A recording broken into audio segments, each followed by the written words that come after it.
second section on lead and solo parts.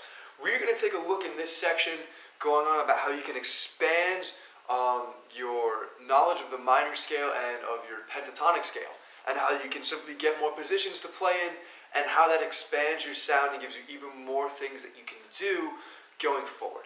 Okay, so to start off, you should know by now, at least I hope you know, because that was all that we based the first section of leads on, is your basic E minor shape.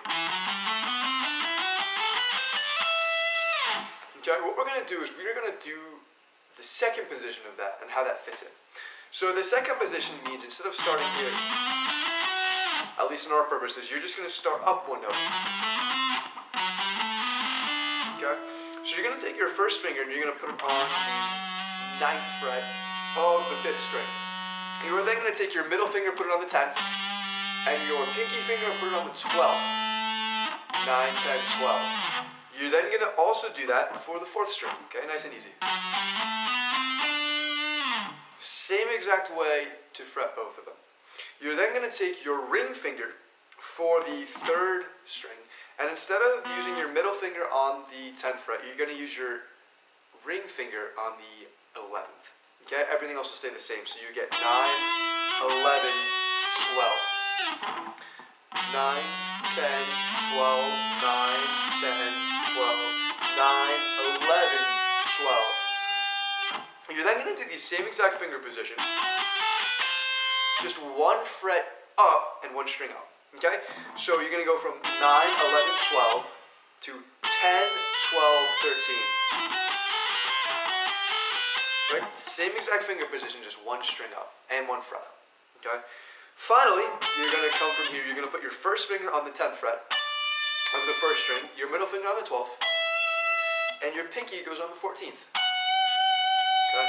Now, since this ends on the 2nd note of the scale, which is a very ominous and kind of weird sounding note, it's not really going to resolve. Okay? If you notice, if you play through, right? Right? So you never really want to end there too much. You can, depends on the phrase, but just know that your root note is the 12th fret. That'll make some stuff easier, and hopefully that'll start to, show you where you should and should not end if you haven't started to figure that out already. Okay? Now, what you can do with this, which is really cool, is you can start to slide around. Right? You can know where to bend more.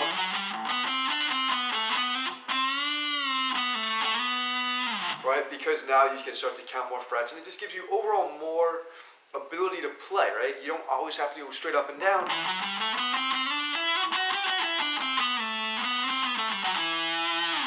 You can start to move sideways instead of up and down, and it gives you some more versatility going on. Now, the best way to practice this is to just simply learn the shape like we've been talking about, because then you can translate it to any other key, right? If you know the shape and you have an E chord, you can,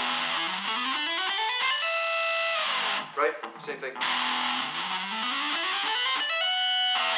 Right? I'm not really thinking about the notes, I'm just thinking about the shape. And once you get the shape down, you can start to really expand it and go on. Just like if you, in the next section, when we start to experiment with different tunings and experiment with different scales and playing in different scales, this will really help you.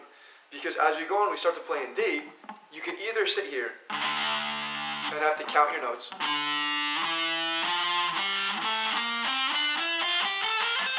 but if you already know the shape, you can just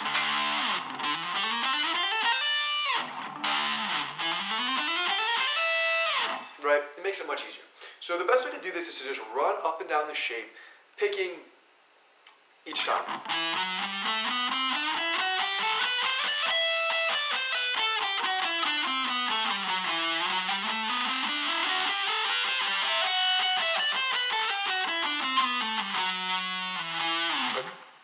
Just keep doing that, and once you get the hang of it, start to use the backing track that you used last time, or last section for soloing.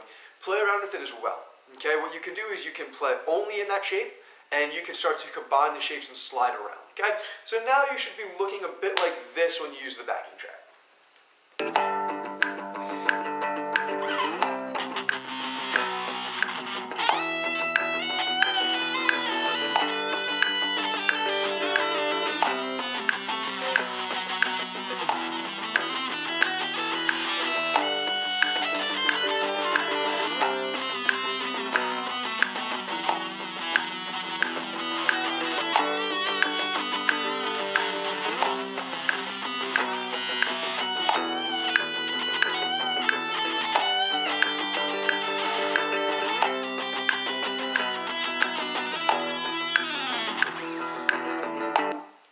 as you play, you can start to open up more, okay?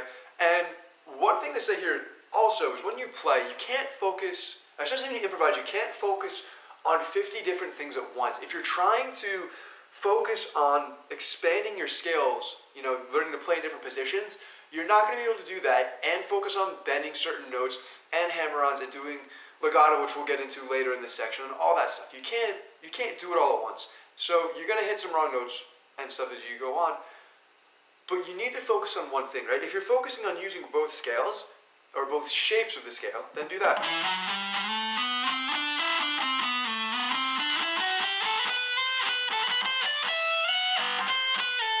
Right?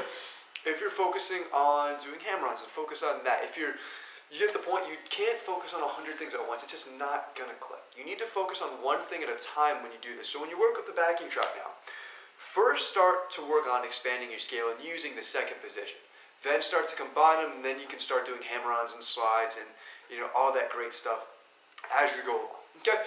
Come back in the next video. We are going to expand the pentatonic shape by 1.